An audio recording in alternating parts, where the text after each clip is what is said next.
Olá a todos, sejam muito bem-vindos a mais um Primeira Hora do Agro. Hoje é sexta-feira, dia 23 de dezembro de 2022.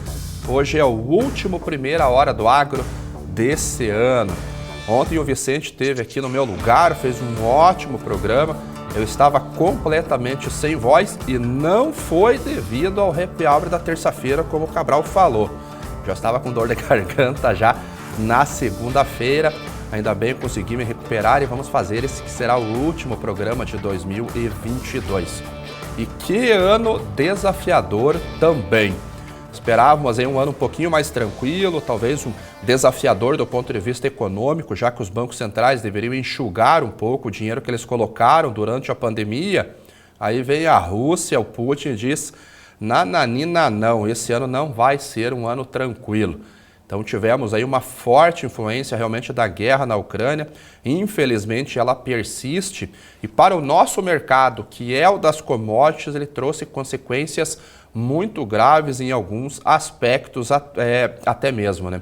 O Brasil, por sorte, conseguiu até se dar bem, vamos colocar assim, talvez não seja o termo mais adequado, mas é o que veio à cabeça agora, conseguiu se dar bem com uma situação, aproveitar uma situação e até mesmo ajudar o mundo nesse ponto, principalmente quando nós falamos no abastecimento de milho, que foi um produto que o Brasil aí vai bater recorde de exportação. Então, até dentro dessa retrospectiva de 2022, vocês devem lembrar que no finalzinho de 2021, a pandemia ela estava começando a ir embora, o mercado já estava com uma esperança de reabertura. Muitos problemas ainda na cadeia de suprimentos, que na verdade, cadeia de suprimentos, apesar de ser um termo fácil de entender, é difícil de conceituar. E as quebras que houve, essa interrupção que houve na cadeia de suprimentos, nós estamos falando desde a produção de bens, principalmente o transporte de bens e depois a compra, o recebimento desses bens. Lembra quando os fretes marítimos de contêineres dispararam? Fretes do Brasil, China, por exemplo, que chegou a custar $50. Eu sou de um tempo que pagava $50 num frete de importação da China. Era mais caro a tarifa portuária do que o transporte internacional. Esse frete que estava gerando aí por volta de $2.000, $2.500 antes da pandemia, chegou a mais de $15.000. E o custo, apesar de ser um problema gravíssimo, não era único.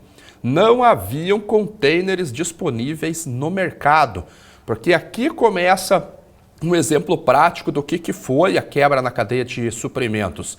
Lá nos Estados Unidos, quando a economia ainda estava aberta, ainda estava consumindo, comprando, a China estava parada. Então, muitas das exportações chinesas chegaram nos Estados Unidos e esses contêineres não saíam dos Estados Unidos porque a pandemia começou na Ásia, foi para Américas. Quando a Ásia começa a demandar produtos, os Estados Unidos está fechado. E essas exportações norte-americanas, exportações europeias nos principais portos, lá não aconteciam. E esses contêineres ficaram armazenados nos portos vazios, nos dépots dos armadores das companhias marítimas. Até a prefeitura de Los Angeles chegou a impor uma multa similar a um demurrage de contêineres porque ele não estava conseguindo mais alocar equipamento vazio por lá. Felizmente isso se resolveu esse ano de 2022, os fretes já retornaram bastante, ainda não foi resolvido 100% do problema, mas já 85%, 90% sim, felizmente já está resolvido. O preço não voltou tanto quanto gostaríamos, né, mas já está em patamares mais viáveis, né, já conseguimos realizar os processos de uma maneira um pouco mais tranquila. Isso atrapalhou muito exportações de commodities softs, por exemplo, como o café.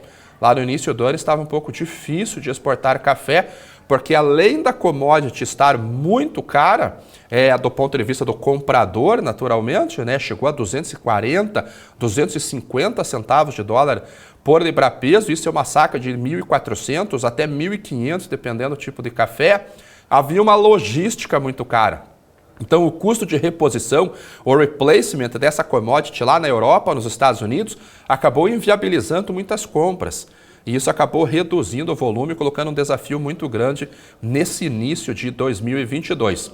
Os preços voltaram e os compradores de café, por exemplo, estão voltando só agora aqui no Brasil. Então veja um cenário onde nós tivemos preços altos devido à quebra de produção no finalzinho de 2021 devido às geadas, colocando uma oferta menor em um ano que é de bienalidade positiva, ou seja, esse ano que passou nós deveríamos ter uma safra muito grande, acima de 60 milhões de sacas, com certeza. Veio uma produção abaixo, próximo até de 50 milhões de sacas, o número não está fechado ainda, uma logística cara, preço caro e qualidade ainda não muito boa. Foi um cenário realmente terrível para o mercado do café.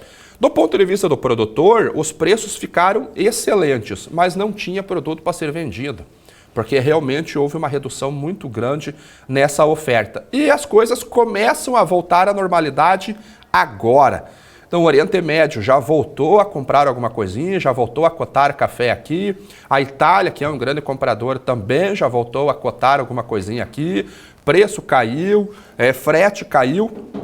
O que não tem ainda disponível ainda é o café. Apesar do Brasil seguir exportando agora, nós já estamos na entre-safra.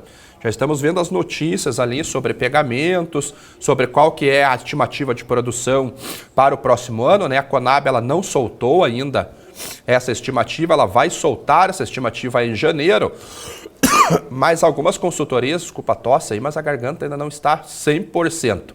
Mas algumas consultorias já começam a soltar, o próprio USDA soltou essa semana a sua estimativa, nós soltamos a nossa estimativa, várias outras consultorias soltaram, e há um range aí entre 54 milhões até 76 milhões aí, a consultoria mais otimista. Nós vamos saber disso quando começar a colheita, lá no mês de abril, começa a colheita do café robusta, em maio, finalzinho de maio, junho, começa a colheita do café arábica, quando nós saberemos realmente como que ficarão as cotações.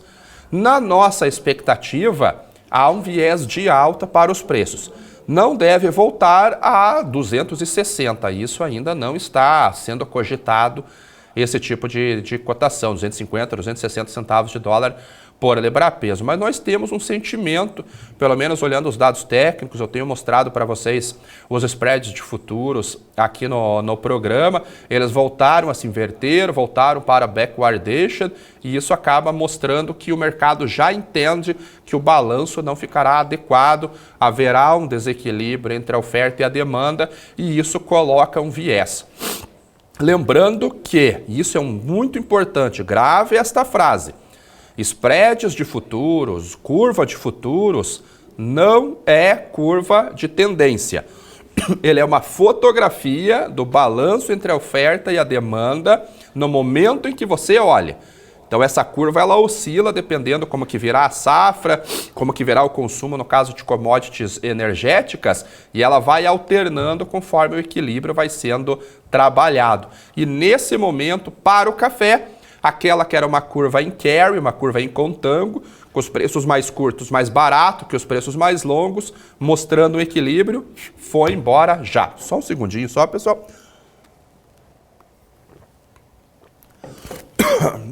Ainda a garganta ainda está pegando um pouquinho realmente, mas vamos lá. Então esse é o cenário que nós temos para o café. Commodities agrícolas, que 2 anos difíceis nós tivemos aqui no Brasil, hein?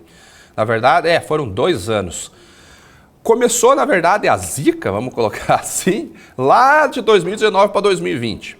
Veio uma produção excelente no Brasil, realmente para a expectativa não houve quebra de produção, nenhum problema climático grave, mas a soja estava sendo negociada a 80, 85 reais a saca em novembro ou dezembro de 2019. Até janeiro estava nesses patamares de preços. Finalzinho de dezembro veio a pandemia, leva a saca de soja em março de 2021 a 120, 130 reais a saca. O milho que vinha sendo negociado, cheguei a negociar o milho há 6, 7 anos atrás a 15 reais, 14 reais a saca, para se ter uma ideia.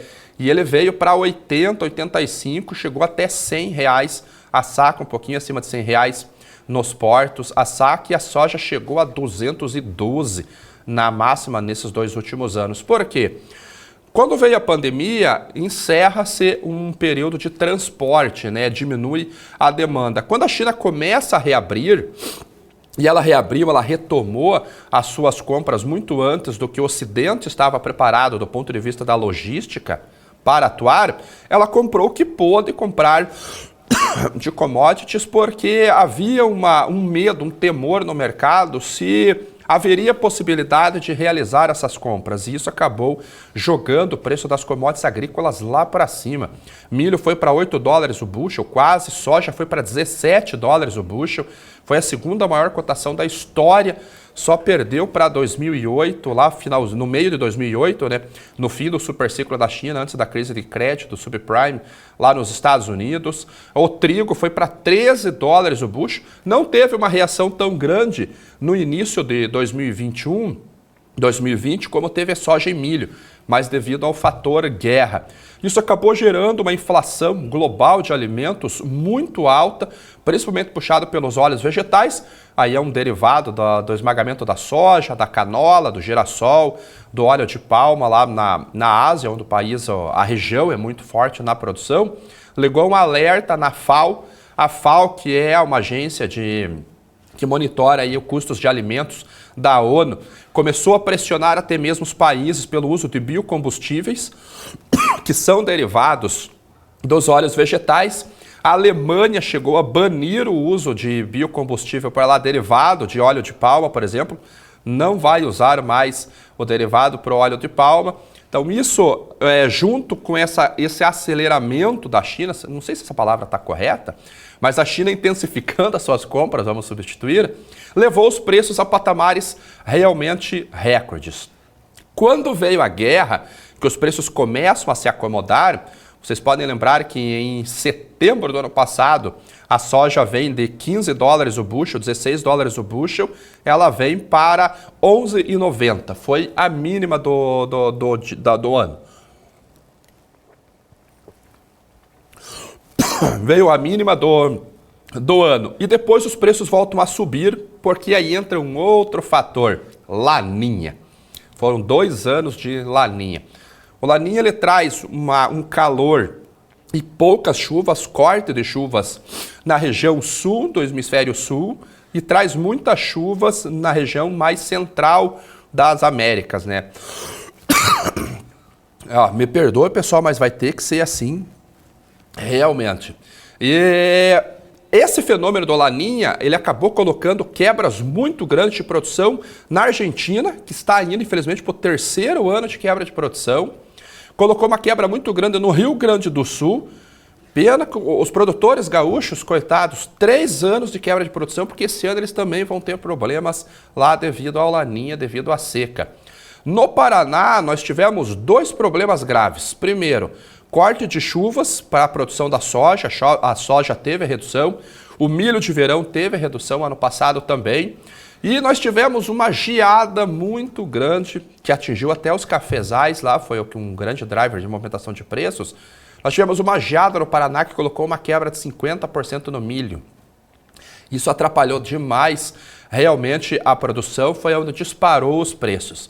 Veio a guerra, dia 24 para o dia 25 de fevereiro, veio a guerra, a Rússia invade a Ucrânia, o preço do milho, do trigo, de fertilizantes disparam, o mercado começa a procurar alternativas no abastecimento do cereal. Felizmente o Brasil tinha esse milho, porque o safrinha nosso do ano passado, safrinha, a gente tem que mudar esse termo, né?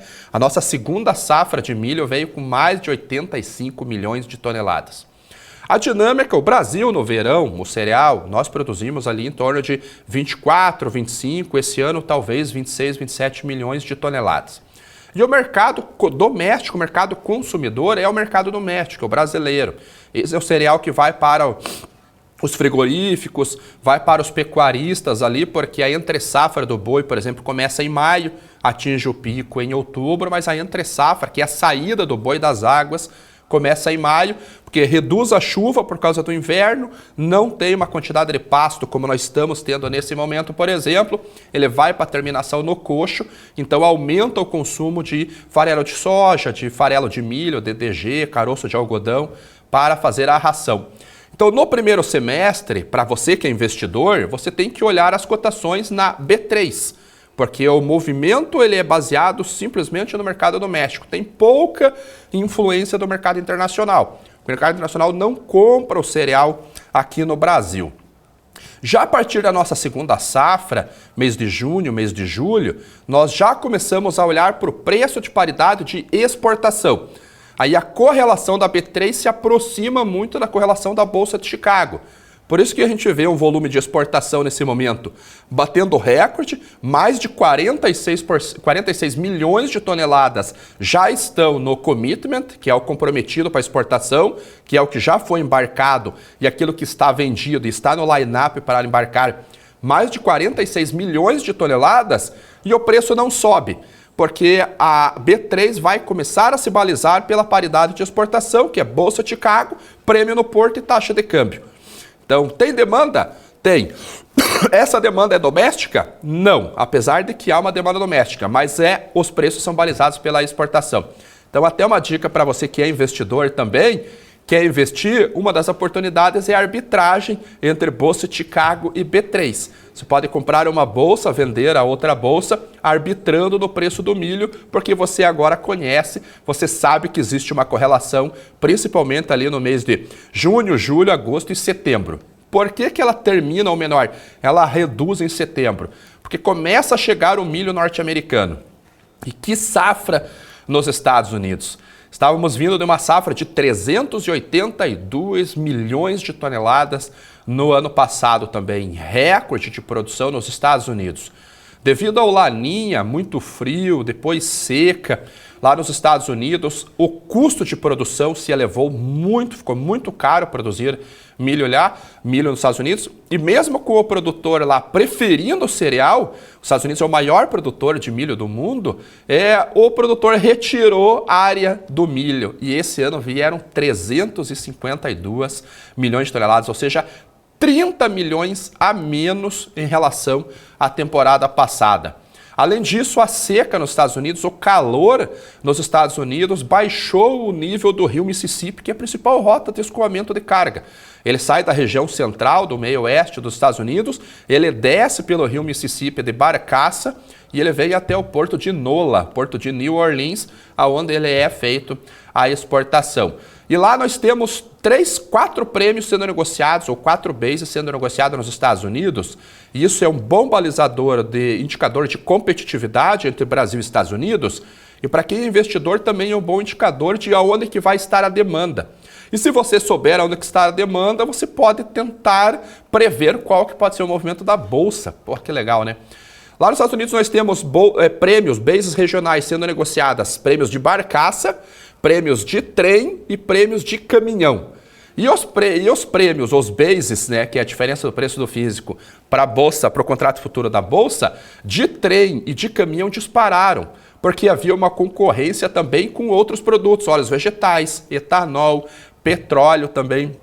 Então isso disparou os prêmios e como a oferta foi menor, os prêmios nos portos tiveram que se elevar por lá. Aí quando você olha a formação de preço internacional, por exemplo, o Japão, a Coreia do Sul vai comprar o cereal, ela vai olhar para as principais origens, Estados Unidos, Ucrânia, Brasil e Argentina. Ela olha um prêmio nos Estados Unidos de 150 acima de Chicago, olha na Ucrânia com um prêmio de 120 acima de Chicago e um risco de logística, frete muito caro.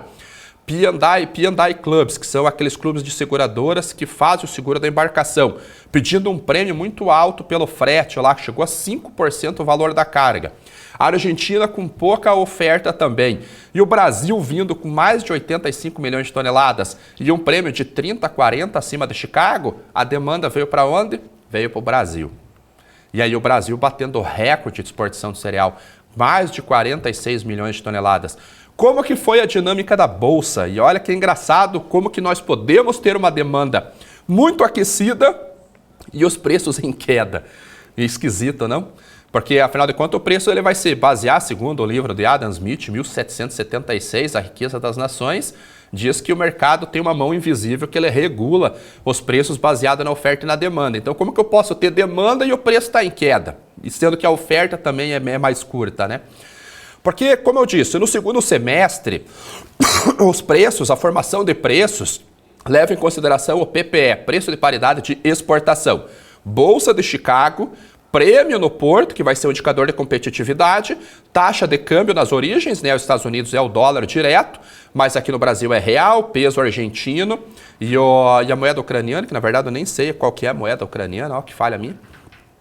E a China vai fazer o somatório desses componentes e mais um frete. A Coreia e o Japão vai fazer mais um frete internacional e o custo lá no porto de destino chama-se replacement, custo de reposição. Então, se o Brasil é mais competitivo, a demanda fica concentrada aqui. A Bolsa de Chicago, ela refere-se, ela tem um peso maior do mercado doméstico norte-americano. Afinal de contas, são 350 milhões de toneladas de produção e apenas 55 milhões de exportação. Então você veja que o percentual de exportação ele é muito pequeno em face do tamanho da produção. Então o que acontece no mercado doméstico é o que vai ditar os rumos das cotações na Bolsa de Chicago. Se eu tenho uma demanda menor ainda em Chicago, o que acontece com os preços? Eles caem. Ou pelo menos eles não sobem, eles tendem a reduzir um pouquinho. Se eu tenho uma demanda concentrada no Brasil, mas o benchmark da Bolsa é Chicago e lá a demanda está menor, o preço cai, e eu também tenho uma queda de preços aqui no Brasil. Qual que é o fator que sobe no Brasil se eu tiver uma demanda muito forte? É o prêmio no porto. E esse prêmio, e aí é uma dica para quem é produtor, para quem é comerciante de milho, é o prêmio que é negociado só no mercado físico. Não existe seguro, não existe hedge para prêmio. Ele é feito diretamente entre comprador e vendedor. Como eu disse, ele é um indicador de competitividade. Então eu posso ter a Bolsa de Chicago caindo e o prêmio subindo. E isso leva-nos a ter uma estratégia definida para comercialização. E para quem é investidor, sabendo dessa dinâmica, mesmo com uma demanda aquecida, mas se ela estiver fora dos Estados Unidos, sabendo que o milho de outra origem está mais barato, ele pode apostar numa queda, por exemplo, na Bolsa de Chicago. Isso foi uma possibilidade realizada no ano passado. Para o próximo ano, nós temos que avaliar como que ficará esse ritmo de exportação, níveis de produção e tudo mais. Mas é uma dinâmica muito bacana de olhar. E esse foi o cenário do milho. O Brasil veio com uma safra muito boa agora no segunda safra. A expectativa para 2023 é uma safra muito grande ainda, mas é cedo para precificar isso. Afinal de contas, a gente nem começou a colheita da primeira safra, já sabemos que vai haver uma quebra de produção em torno de 1 milhão e meio de toneladas no Rio Grande do Sul. O DERAL ontem reduziu um pouquinho a expectativa aqui do Paraná também. As outras regiões estão bem, mas para o segunda safra, nem 100% do fertilizante rodou ainda. Tem muito fertilizante para rodar aí, muito não, né? 10%, 12% de fertilizante para rodar para o safrinha. Fertilizante foi algo que caiu bastante também, hein? Aproveita a relação de troca aí, você que é produtor, porque pode ter uma janela ótima. O preço caiu, o cereal ficou sustentado, a soja ainda ficou levemente sustentada, ainda propicia uma relação de troca realmente muito boa. E se confirmar uma safra muito boa do Brasil, a depender da área que venha no relatório do dia 30 de março nos Estados Unidos, esse relatório chama-se AgriAge, a gente pode voltar a ter um equilíbrio do milho no final do próximo ano. Até lá a gente tem 20 e poucos milhões, 26, 27 milhões de safra do Brasil. A Argentina, com graves problemas climáticos lá, a Bolsa de Rosário chegou a ventilar a possibilidade de até 80% de quebra. Estamos falando do terceiro maior exportador global. A Ucrânia, se conseguir exportar muito, 15 milhões de toneladas, já exportou mais de 22 milhões de toneladas. E os Estados Unidos se tornam o único país com cereal disponível para exportar de fevereiro até junho. Isso pode ser positivo para a Bolsa de Chicago. Então já temos um cenário para o milho aí. Soja. Soja tivemos uma quebra muito grande de produção, 2 anos no Brasil. No ano passado a gente tinha uma expectativa de 144 milhões de toneladas de produção, vieram apenas 128 milhões. Laninha, clima muito seco, aqui na região sul do Brasil, quebras muito grandes, Rio Grande do Sul com quase 50% de perda. Esse ano, ainda bem, uma produção recorde está vindo no Brasil e a colheita já começou. Ontem foram ligadas as máquinas numa fazenda do grupo Amage, lá em Campo Novo dos Parecis, no Mato Grosso. Então, começou a colheita de soja. Claro que ela vai ganhar muito ritmo no mês de fevereiro, né? O Paraná ainda está plantando, por exemplo. Mas vai vir uma safra muito grande. Talvez não 156 milhões, mas mais de 150 milhões é quase que certo.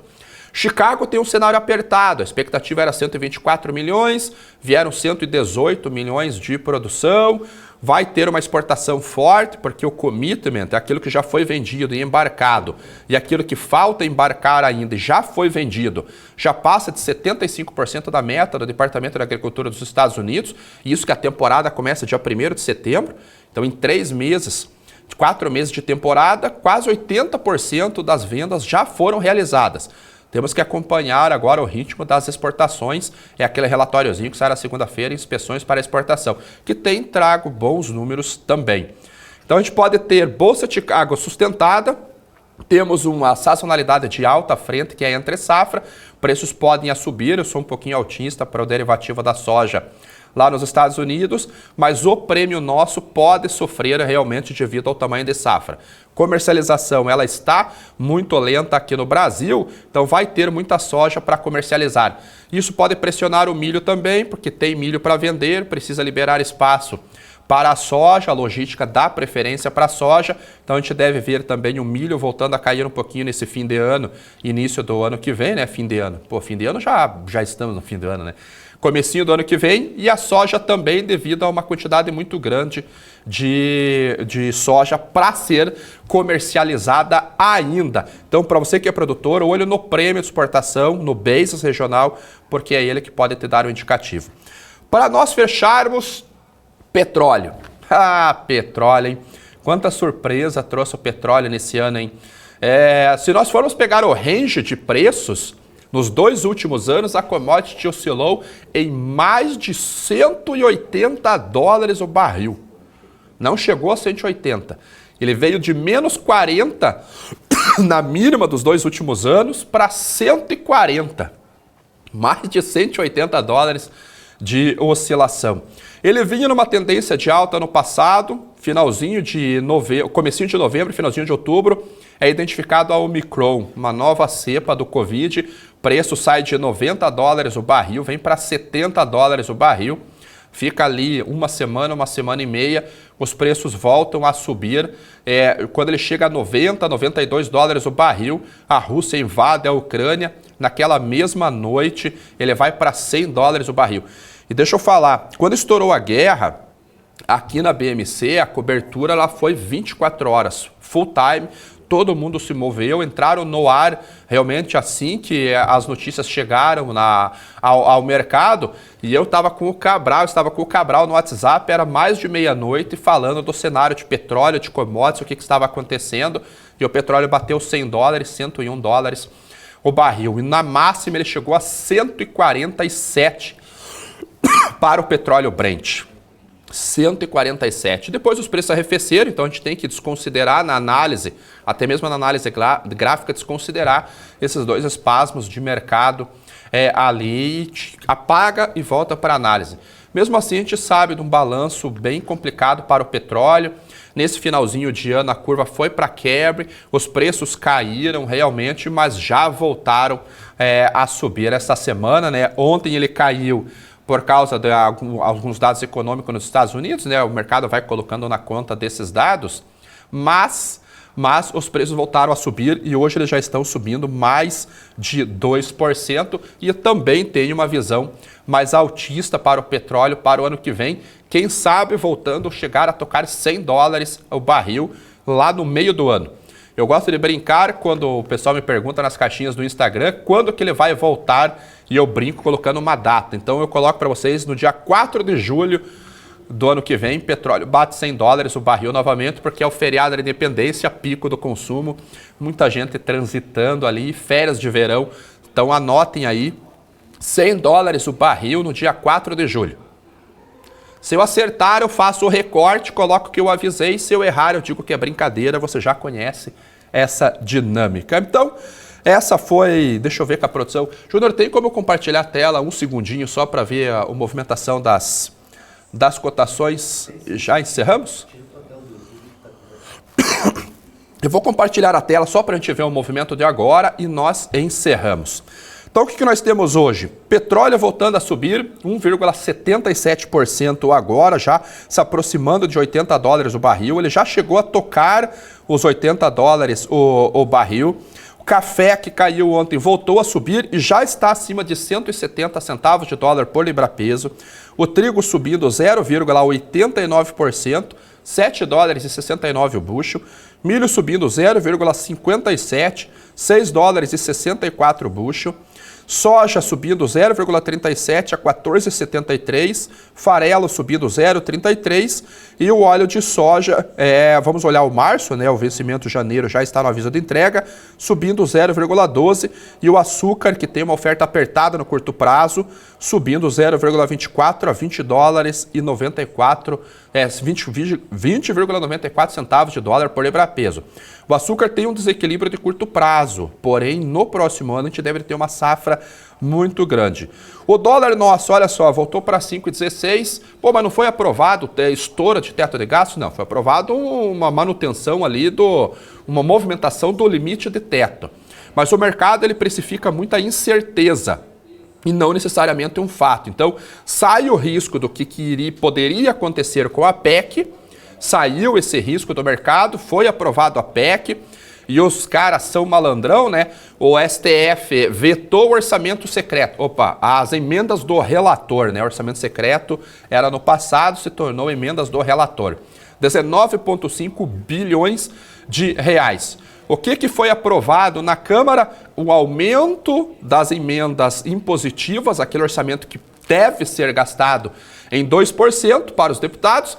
Isso dá mais ou menos 9,8 bilhões de reais. Uma parte disso daí vai para os senadores e eles aumentaram as emendas dos ministérios em 9,8 bi. Somando os dois, você tem exatamente o orçamento, as emendas do relator, ou seja, não saiu do orçamento. E os gastos previstos são 145 bilhões para projetos sociais e mais 20 e poucos bilhões lá se houver receitas extraordinárias, que podem vir, né? Podem vir. Notícias que podem preocupar. Argentina, o preço caiu ontem com uma expectativa de chuvas, mas eu acho muito otimismo do mercado achar que essas chuvas aqui do dia 23 e do dia 24, que é esse modelo aqui, vai resolver algum problema na produção argentina. Claro que ameniza um pouquinho, mas você vê que não há muita chuva prevista para esse fim de ano lá na Argentina. E o outro fator é a situação do Covid na China, né? Hoje o Cabral levou uma menina que mora lá na China e ela falou que a expectativa é que 90% dos chineses peguem Covid. Já há notícias que há mais de 700 milhões infectadas nesse momento. Esse é um risco de mercado. Aí, Júnior, pode cortar o compartilhamento, por favor, e já vamos encerrar. Então, esse foi o último programa. Eu espero que você tenha realmente gostado do programa. Deixa eu ver aqui se tem alguma pergunta. Obrigado ao Constantino aí, ó, contribuindo com o canal. Muito obrigado. Fernando Constantino, vamos ver. Não tem pergunta nenhuma. E o Cabral, por isso que eu chamo o muso do petróleo. Ele fala do preço de julho. Esse é o Cabral. É isso aí, Feliz Natal 2023, sucesso, obrigado a todos que estiveram aqui. Dá o like, né? Vamos dar o like. Aí veio para São Paulo e ficou gripado. O ar-condicionado. Então, obrigado a todos que estiveram comigo nesse ano de 2022. Foram mais de 200 programas. Foi um ano bem legal, realmente. O programa começou pequenininho, cresceu em conteúdo. Muitas pessoas assistindo, foi um ano bem legal, foi um ano de testes e 2023 nós voltamos. Então todos tenham um ótimo Natal com suas famílias, recebam bastante presentes, deem bastante presentes também e tenham uma ótima semana e uma ótima festa de virada de ano, e 2023 com certeza será um ano melhor a depender do trabalho que nós faremos. Então, muito obrigado a todos e nos vemos em 2023. Tchau.